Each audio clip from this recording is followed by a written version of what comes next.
nagtanaw sa atong live diri sa Facebook. Ang atong isgutan karon mga kaigsuonan mahitungod kini sa kaluwasan, kung unsa ang gitudlo sa Dios mahitungod sa kaluwasan. Diri sa balang kasulatan mga kaigsuonan, gikan sa Genesis paingon sa pinadayag, makit-an nimo diha nga usa lang ang gitudlo o kana nga mangluluwas mo si Ginoong Hesukristo. Naay daghan nga mga pagtudlo sa atong panahon karon mahitungod sa unsa ang kaluwasan mga kaigsuonan. O ang kaluwasan nga gitudlo kasagaran sa atong panahon karon, moingon man sila nga ang mangluluwas mao si Ginoong Hesukristo. O ngani karon na ang mga tao nag-celebrate sa Holy Week, Holy Thursday, Holy Friday, o ang mga tao sa tanan nga mga Kristohanon sa tibuok nga kalibutan celebrar ni ana. Of course, gina-celebrate kana sa mainline nga mga Christian churches. O although dili ko mo ingon nga kini nga celebration mga kaigsunan na gibawal sa Biblia, kay wala man gyud makit-an nimo nga mga pag-celebrate sa kamatayon ni Jesus Christ ni atong unang panahon. Ang pag-celebrate sa iyang kamatayon o sa iyang pagkabanhaw, gi-celebrate ka na every Lord's Day, kada Domingo mga kaigsuonan.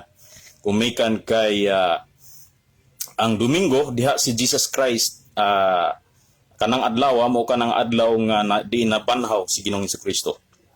Pero kung nag-celebrate ka, I am not condemning you, but I'm just saying nga ang celebration karon nga Holy Week about mahitungod sa pagkamatay ni Jesus Christ, gumikan kana sa mga pagtulunan o kana ang pagtulunan sa Biblia nga si Jesus Christ ragyod ang mangluluwas. Now, ang tanan mga kaigsuonan mo admitar nga si Jesus Christ mangluluwas. Pero mga kaigsuonan, tanawa ha, dili gyud si Jesus Christ mo ang mangluluwas sa kadaghanan. Ngano? Kasagaran karon moingon nga mangluluwas nako si Jesus Christ.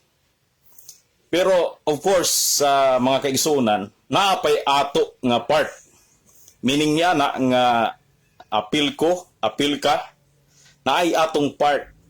Kay kung si Jesus Christ lang sumala sa katudluan sa kasagaran karon, si Jesus Christ lang may mangluluwas, dili na kinahanglan nga naapatay buhaton kay simpre naay ato nga part matud nila. O ang atong part mga kaigsuonan sumala sa kasagaran karon nga si Jesus Christ dili enough. Ang uban moingon nga 50-50.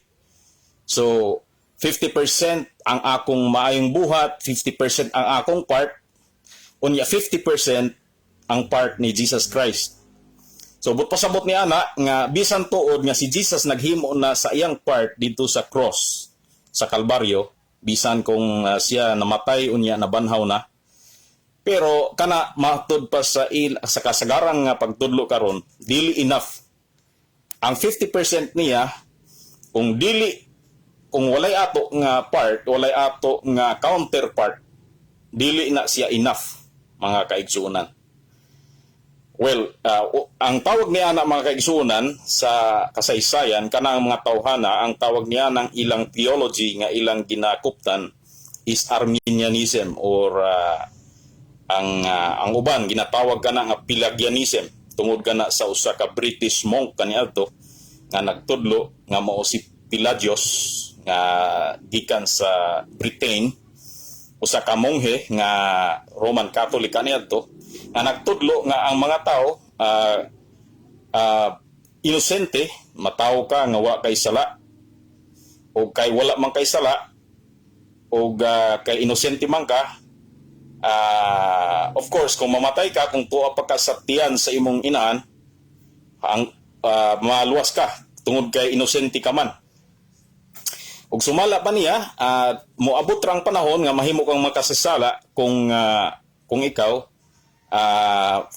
the first time nga makakommit ka og sala, mahimo kang makasasala. So that time nga makakumit na kag sala, di may start ang imong pagka-sinful or pagka-sinner tubangan sa Dios. Pero mga kaigsunan, ingani ang ginatudlo sa balang kasulatan. Sa balang kasulatan, dito pagani ka sa tiyan sa imong inahan, makasasala ka na. Sinful ka na. O kung mamatay ka o maimperno ka, of course, because you are sinful. Bisag wala ka pa nakahimo sa imong sariling sala. Sinful ka na. Makita na sila, mga kaigsunan, makita na mo sa Psalm 51 na kanang niingon si David, mga kaigsunan, sa Salmo 51, says, I was shapen in iniquity, and in sin did my mother conceive me. So I was shapen in iniquity, and in sin did my mother conceive me. Kaniniya sa Psalm 51 na akong basahon, behold, matod niya, I was shapen in iniquity. Ako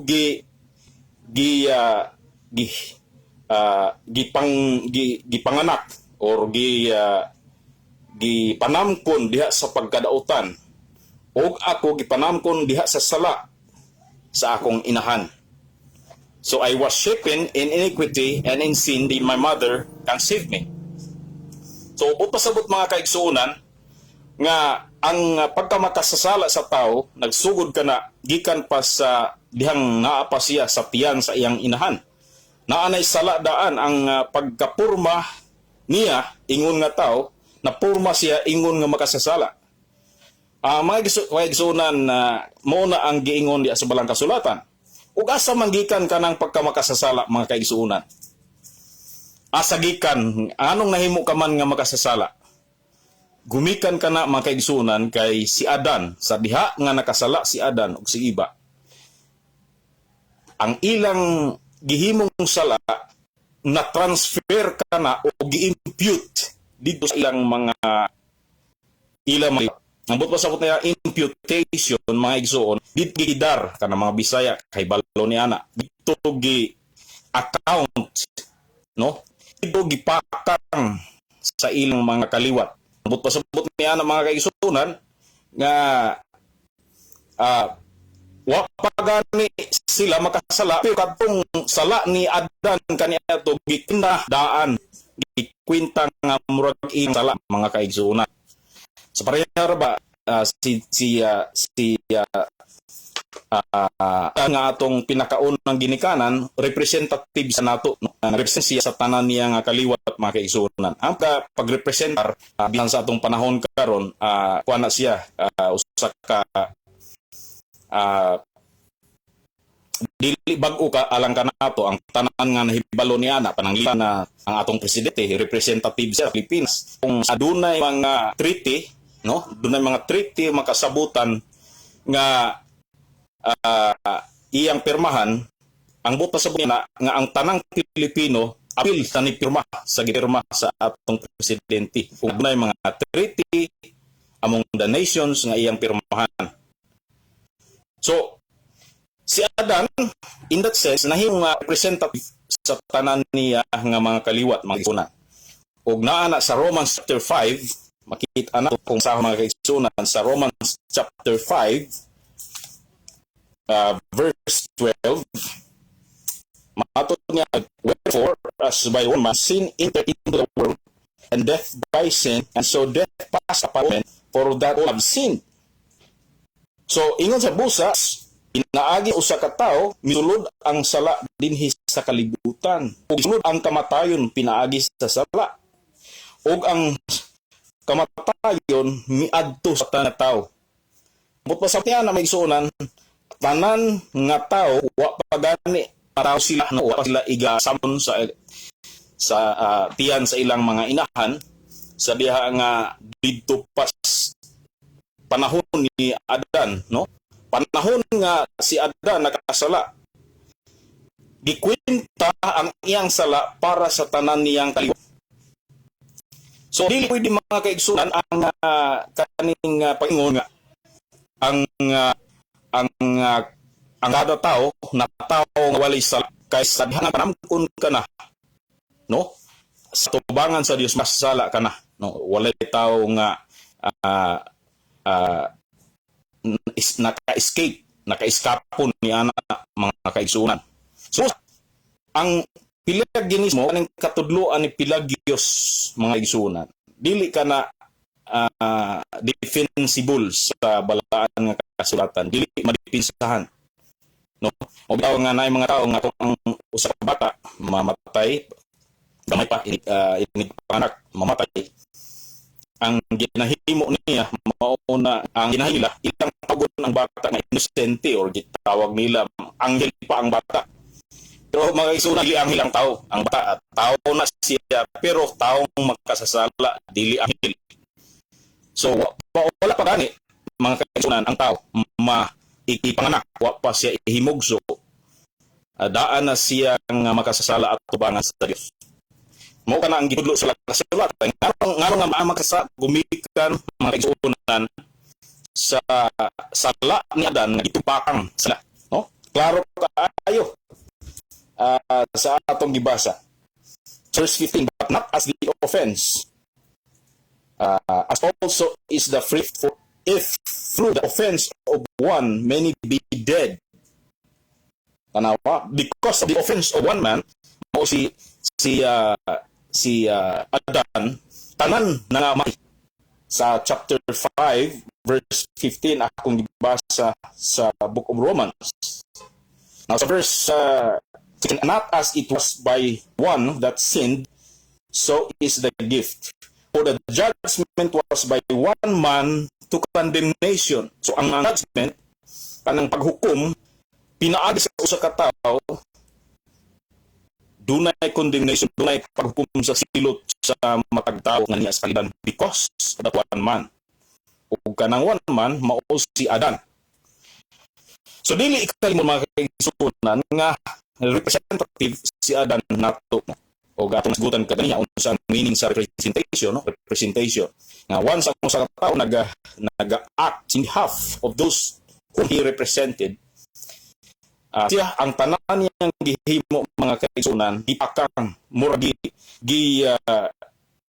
gi-account dito, gitidar dito, ipakang sa mga tao nga iyang girepresentahan panlitan sa diha nga ang usa ka presidente sa nasod mo pirma sa usa kiti ang tanan nga mga sakyang nasod kabahin na pud sa nagapirma sa buong treaty. So sama na si Adan sa diha nga gisugod sa Dios sa dili pagkaon sa bunga nga naghatag sa hibalo sa maayog sa daotan mga kaigsunan. Ang iyang tanan nga descendants, tanan niya kaliwat, sila po nakakumitar sa violation sa iyang sala kay siya ang nagrepresentar sa tanan niyang liwat. So dili defensible biblically kining Pelagianism mga kaigsunan, dili defensible tungod kay ang katudloan niya is si Adan sa dihang nagpakasal siya ang guilty.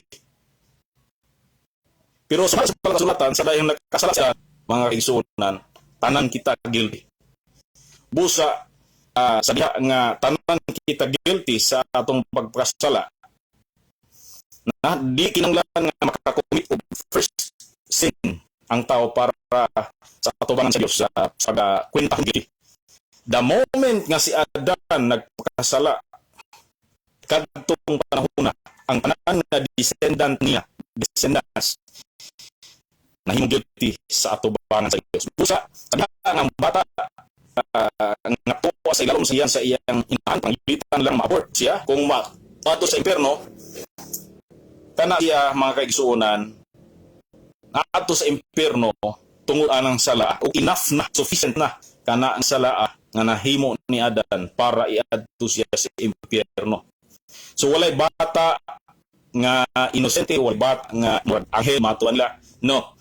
Ang tanan di sa David gani, San David sa Old Testament, nag-ingon nga sa diha nga gi-conceive pa siya sa iyang inahan, sa diha nga gipanamkon pa siya, gipanamkon siya sa sala ug sa pagkadautan. Psalm 51 6.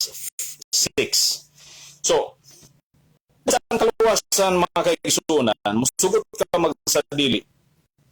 Biag dito ka commit og sala, daan ka na nga mangluluwas. Ano no? Daan ka na nga manginahanglan og mangluluwas. Daan ka na nga masa. So, ang bata mga kaigsunan di na kinahanglan nga mokumit pa og sala para matawgon siya nga makasasala. So karon, kung manggaling ang alasan is sa pagtinabangay kooperasyon ang Jesus Christ og sa tao. Kadto pa lang daan mga kaigsuonan sa dihang nagpakasala, no? Nagpakasala ang tao. Sa diha nga nagpakasala ang tao nga sidan. Kadto pa lang daan nahimo to siya mga kaigsuonan nga sufficiente para ikundina ang tanan nga mga tao. Og no atong gi greet kini nga atong mga nagatanaw dunay mga kailan nako dinhi sila ni Pastor Julius, no. Dinhi sila Frank drummer nagapaminaw, si Ralrut sila Cristil nagapaminaw ni sila. Ako ni mga kaila bag-ulang uban nga makaila sa Facebook. No, greeting sa inyong tanan. So mga kaigsunan, dinhi sa balaang kasulatan, klaro kaayo nga ang tao dili maluwas sa iyang kaugalingon. Sa diha nga didto pa ka sa tiyan sa imong inahan, nanginahanglan na kag kaluwasan. Dili ka makaluwas sa imong kaugalingon. Ay nga no, makasasala na kadaan. So mo ni ang unang portion sa atong pag-study about sa kawasan mga kaigsunan. O naghinaot kong ato kining mahuman o hamatagan o daghan pang panahon. O portion pa lang kini o I hope nga inyo kining pagasubaybayan. Himuon nato kini regularly sa kada semana. I hope nga ang matausa kaninyo naa sa maayong panglawas, ang Dios magapanalangin kaninyo karon og sa umaabot. Daghang salamat og maayong adlaw kaninyong tanan.